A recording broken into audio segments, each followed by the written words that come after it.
Hello guys. तो इस part की शुरुआत में हम दिखते हैं कि वो लड़का अपना ड्रैगन ले आता है, जिसको देखकर वो दोनों की दोनों और वहाँ पे सारे खड़े लोग डर जाते हैं क्योंकि उसका लेवल बाकी ड्रैगन से काफी ज्यादा था और वो पूरे कंट्री में सबसे ज्यादा रेयर ड्रैगन था। इसे देखकर शायोन योंगजे से कहती कि क्या तुम्हें लगता है कि तुम उनसे जीत पाओगे। और अब यहाँ पर दूसरी तरफ वो बंदा बेल बजाकर अपने ड्रैगन को और भी ज्यादा गुस्से में ले आता है और योंगजे से कहता है कि तुम मरने के लिए तैयार हो जाओ। तो जिस पर योंगजे सामने आता है को देखकर शायोन कहती है कि इंसान है क्या नहीं, क्या वो सच में इतने खतरनाक ड्रैगन के साथ अकेले लड़ेगा। लेकिन अब वो पीछे हट जाती है। यहाँ दूसरी तरफ योंगजे अपनी पावर्स का इस्तेमाल करने लगता है और सबके सब लोग उसे ही देख रहे होते हैं, पर तभी वो अपनी पावर्स को रोक देता है और थक जाता है। तो ये देखकर लोग आपस में हंसने लगते हैं। डायरेक्टर शाह योंगजे से कहता है कि वो क्या कर रहा है, अभी तो मैच शुरू भी नहीं हुआ और उसने इतनी जल्दी हार मान ली। तो जिसके जवाब में योंगजे कहता है कि ऑफ कोर्स मैं भी एक ह्यूमन हूँ और मुझे भी थकान लगती है और वैसे भी अब जल्दी अंधेरा भी होने वाला है, हमें लगता है कि इस मैच को कल स्टार्ट करेंगे।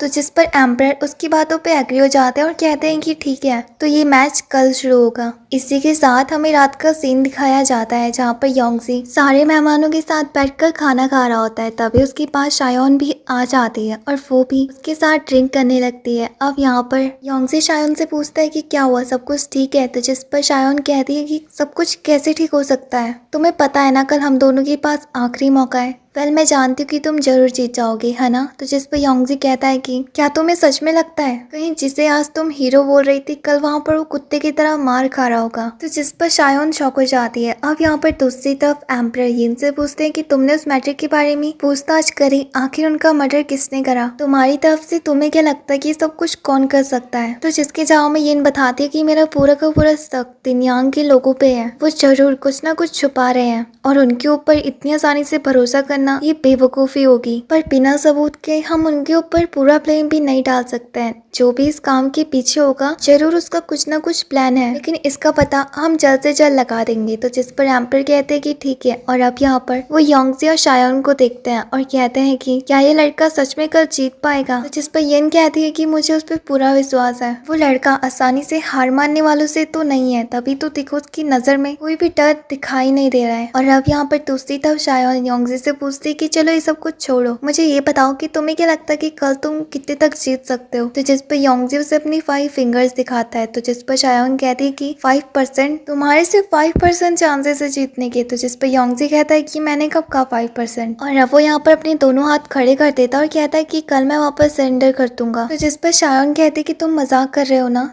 तो योंगजे बताता है कि तुम्हें सच में लगता है कि मैं उसके ड्रैगन के सामने एक भी मिनट टिक पाऊंगा और वहाँ पर वो तीनों के तीनों होंगे। तो जिसके जवाब में शायोन कहती कि लेकिन तुम भी थर्ड याम को क्रॉस कर चुके हो। अब योंगजे उससे कहता है कि क्या तुमने लाइब्रेरी में जाकर कभी भी उस ड्रैगन बुक्स को नहीं पढ़ा। उस बुक में लिखा है कि तिनयान कॉन्टिनेंट में हर तरह के ड्रैगन्स होते हैं और 5th ड्रैगन जो कि वहाँ का सबसे पावरफुल है उसको छोड़ के नंबर 4 के साथ कल मेरा मुकाबला है और उस ड्रैगन की पावर का अनुमान लगाना भी बहुत ज्यादा मुश्किल है। और अब यहाँ पर शायोन डर जाती है और उसके हाथ से गिलास भी छूट जाता है। तो ये देखकर योंगजे से कहता है कि चिंता मत करो, मैं वहाँ पर अपना पूरा बेस्ट देने की कोशिश करूंगा। यहाँ पर दूसरी तरफ डायरेक्टर शाह भी उन्हें बातें करते हुए देख रहे होते हैं और फिर उससे गुस्सा आ जाती है और वो सीधा एम्पायर के पास जाता है और कहता है कि मुझे आपसे कुछ बात करनी है। तो जिसके जवाब में एम्पायर कहते हैं कि बोलो। अब यहाँ पर डायरेक्टर शाह बताते हैं कि भाई कल जो होगा वो हमें नहीं पता, पर मैंने आज अपनी पूरी कोशिश करी थी जीतने की और वो लड़की मेरे मुकाबले की बिल्कुल भी नहीं है, लेकिन आज उसने कुछ चीटिंग करी थी। उसने एक फ्लूट म्यूजिक बजाया और उसके बाद मेरा ड्रैगन वहाँ पर घबरा के इधर उधर जाने लगा और उसी बीच हम दोनों का मैच टाई हो गया। वेल मैं चाहता तो वहाँ पर जीत पाता। अब यहाँ पर योंगजे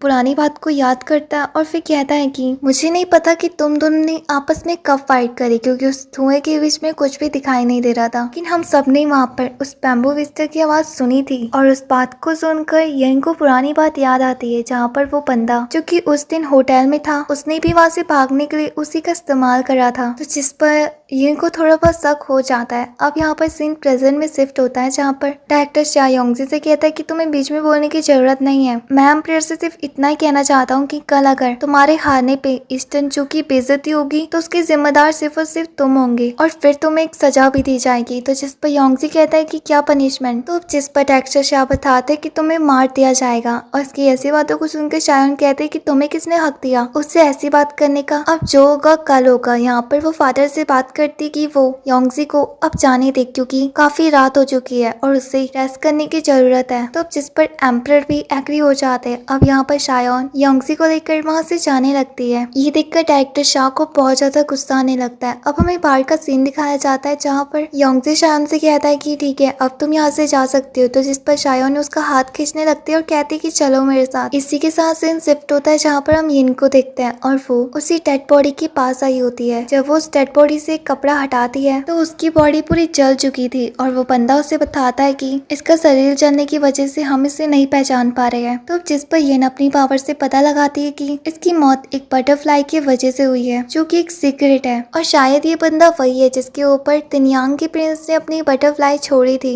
और इसी के साथ सीन शिफ्ट होता है जहाँ पर हमें वही लोग दिखाई देते हैं जिनके साथ डायरेक्टर शाह के फादर भी बैठे होते हैं। जब वो आपस में बात कर ही रहे होते कि तभी वहाँ पर डायरेक्टर शाह गुस्से में आते हैं और अपने फादर से कहते हैं कि देखो उसने फिर से, लेकिन तभी उनकी नजर वहाँ पर बैठे तिनयांग के लोगों के ऊपर जाती है और फिर वो वहाँ से ये कहते हुए जाने लगता है कि शायद आप जरूरी बात कर रहे हैं, मैं आपसे बाद में आके मिलता हूँ। उसके जाने के बाद डायरेक्टर शाह के फादर कहते हैं कि उस लड़के ने हमारी नाक में दम करके रखा हुआ है, कुछ न कुछ करके उसे हराना तो हो गए, लेकिन पता नहीं उसके पास अचानक से इतनी पावर कैसे आ गई, उसने थर्ड याम कब क्रॉस करा। तो जिस पर प्रिंस कहता है कि हमें परवाह नहीं है उसने कोई सा भी याम क्रॉस करा हो, लेकिन कल उसकी मौत पक्की है। और इसी के साथ ये सीन पर ही कट हो जाता है। तो दूसरी तरफ हम शायोन और योंगजी को देखते हैं जो कि उसी लाइब्रेरी में आ जाते हैं। योंगजी शायोन से पूछता है कि हम इतनी रात को यहाँ पर क्या करने आए हैं। तो जिस पर शायोन बताती है कि ऑफ कोर्स बेबी ड्रैगन को लेने के लिए डोंगयान अभी भी यहीं पर ही फंसा हुआ है और हमें उसे निकालना चाहिए। तो जिस पर योंगजी कहता है कि हम कल भी तो आ सकते थे ना। तो जिस पर शायोन बताती है कि मुझे नहीं पता कि कल क्या होगा, लेकिन तुम डोंगयान को लेकर यहाँ से दूर चले जाओ। तो जिस पर योंगजी थोड़ी देर चुप हो जाता है और फिर जमीन में अपने हाथ को टच करता है और कुछ चीज महसूस करने की कोशिश करता है। तो उसे पता लगता है कि इस अंडरग्राउंड के अंदर भी एक अंडरग्राउंड है और वहाँ पर एक बंदा है जो कि लोगों की पावर्स को ले रहा है। ये बात वो शायोन को बताता है पर शायोन कहती है कि हम अभी भी अंडरग्राउंड में ही है। तो जिस पर योंगजी कहता है कि नहीं, इसके अंदर भी कोई चीज है। और ये एपिसोड यहीं पर ही एंड हो जाता है। इसका नेक्स्ट पार्ट जल्द से जल्द चैनल में आ जाएगा। तब तक के लिए बाय। वीडियो को लाइक करके चैनल को सब्सक्राइब करना मत भूलना।